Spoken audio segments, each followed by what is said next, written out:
अस्सलाम वालेकुम दोस्तों, मेरे नए व्लॉग के साथ खुश आमदीद। इस वक्त हम बाबूसर टॉप से नीचे चिल्लास की तरफ जा रहे हैं, क्योंकि जाने के लिए आप नारान के बजाय मानसेरा से बिशाम के रास्ते भी आ सकते हैं और ये दोनों रास्ते चिल्लास में मिलते हैं।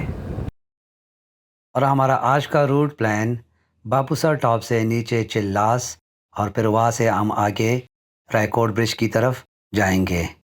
ये 90 किलोमीटर का फासला है और इसको कवर करने में 2 से ढाई घंटे लगेंगे।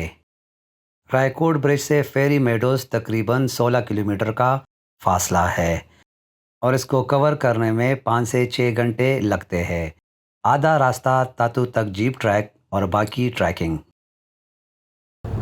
ये चिल्लास में वो मकाम है जहाँ पर नारान और चिल्लास का रास्ता मिलता है।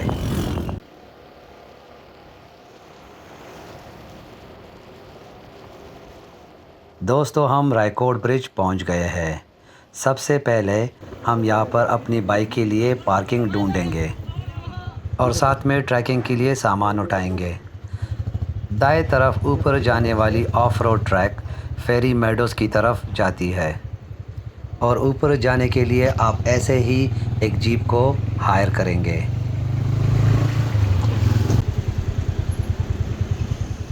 ब्रिज के साथ ही एक बड़ी पार्किंग है जहाँ पर हमने अपनी बाइक खड़ी की और अपना सामान भी पार्किंग वाले के साथ रखवा दिया। जीप में तो सब ऊपर जाते हैं, इसलिए हमने फ़ैसला किया कि हम पैदल जाएंगे। यहाँ पर इस वक्त मौसम बहुत गर्म है। जैसा कि आप देख सकते हैं, ये ऑफ रोड ट्रैक है, लेकिन साथ में ये इलाका बहुत ड्राई भी है।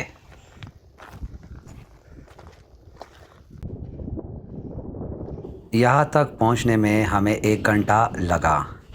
जितना हम ऊपर आ रहे हैं उतनी ही गर्मी बढ़ रही है और सामने है रायकोट ब्रिज, जहाँ से हमने ट्रैकिंग शुरू की। 2 घंटे पैदल चलने के बाद गर्मी बर्दाश्त से बाहर हो गई और यहाँ पर बैठ के किसी जीप वाले से लिफ्ट लेने का फ़ैसला किया। फाइनली हमें एक जीप वाले से लिफ्ट मिल गई। इस रोड पर जीप से सफ़र करने का बहुत मज़ा आता है। Is full of adventures. कमज़ोर दिल हाज़रात के लिए ये रास्ता बहुत ही ख़तरनाक है, क्योंकि बाज़ मकामात पर सड़क बहुत तंग है और दूसरी जीप के क्रॉसिंग पर पुलिस रात पुल की तरह आपके जीप के टायर्स एजेस पर होते हैं।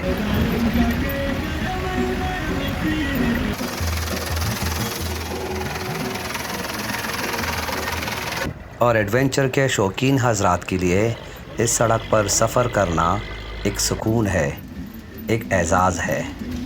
और इसके साथ फाइनली हम तातू गाँव पहुँच गए। तातू गाँव बहुत ही खूबसूरत और पुरसुकून जगह है। यहाँ तक जीप में 1.5 से 2 घंटे लगते हैं, लेकिन हमने पहले 2 घंटे की ट्रैकिंग की और फिर 1 घंटा जीप में सफ़र किया। ये भी हम ऊपर ट्रैकिंग कर रहे फेरी मेडोज़ की तरफ। सामने वो जगह है जहाँ पर जीपें खड़ी होती है, इंडी है ना, थोड़ी सी आबादी, वहाँ से भी हम ट्रैकिंग करके आ रहे हैं। और यहाँ से ग्रीनरी स्टार्ट होती है। इसके पीछे सारा मतलब खुश्क पहाड़ है और बहुत ही ज़्यादा बेकार रोड। तो चले आगे देखते रहे क्या होता है। Hello, how long is the track ahead? You speak English? Yes. How long is left now? How much trekking more?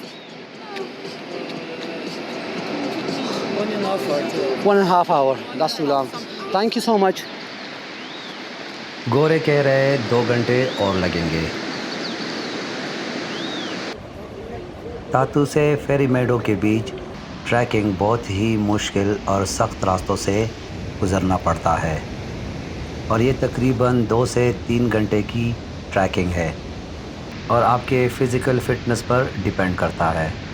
Brother, how's the trekking? Do not underestimate Bro, Nanga Parbat. नंगा पर्वत नज़र आने के बाद ट्रैकिंग करने का मज़ा शुरू हो जाता है। इस बाब के बाद एक खूबसूरत और घना जंगल शुरू हो जाता है और इस पॉइंट के बाद मौसम बहुत ही खुशगवार हो जाता है और जगह जगह पे आपको ताज़ा पानी के चश्मे भी मिलेंगे। Hello. what's your name? My name is Oscar, Oscar. Nice to meet you, Oscar. Where are you from? Spain. Spain. And how did you find about Fairy Meadows? Fairy Meadows is amazing. And how did you know about this place? Like on social media or somebody tell you about this? Social media, in internet. My dream is to be in front of Nanga Parbat base camp, and I have in my head all my life. I feel good in Pakistan, and so I'm traveling by my motorbike. Perfect. From Spain. Really? Really? So you covered all that distance on a motorbike from Spain? Yes, my motorbike is down near Reiko Bridge waiting me. The reality in Pakistan is very beautiful and safety, and the people are very friendly. Thank you so much.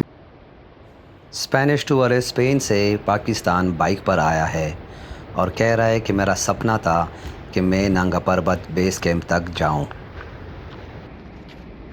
जंगल से गुज़रने के बाद आखिरी लेकिन बहुत ही मुश्किल चढ़ाई आती है। यहाँ से तकरीबन आधे घंटे का मज़ीद सफ़र बाकी है।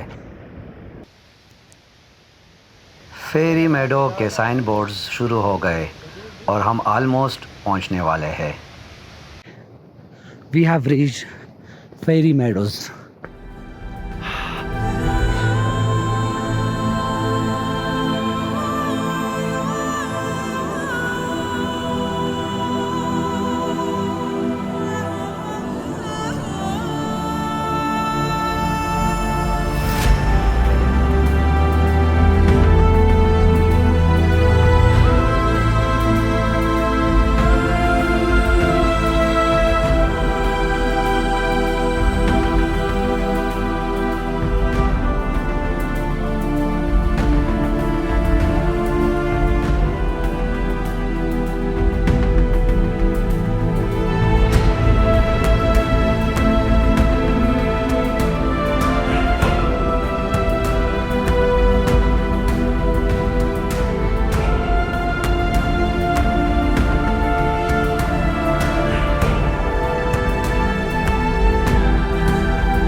वाह, मज़ा आ गया।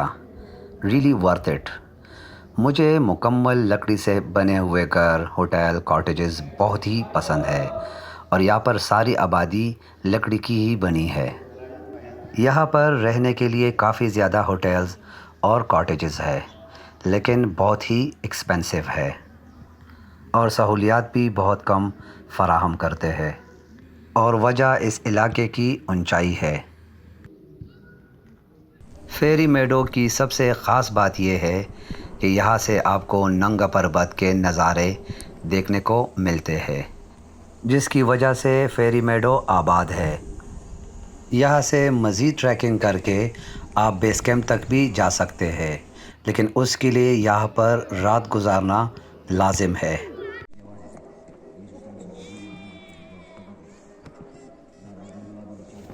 हमने यहाँ पर 2 घंटे गुजारे और नंगा पर्वत के नज़ारों के साथ साथ बहुत सारे तस्वीरें भी ली, क्योंकि ये बहुत ही सीनिक स्पॉट है। हम नंगा पर्वत फेरी मेडोज़ में, और यहाँ पर ये खाने को मिल रहा है। देखें, पिकल है शंग्रीला का मिक्स्ड, ये चार है, और ये यहाँ पर बैठ के हम खा रहे हैं।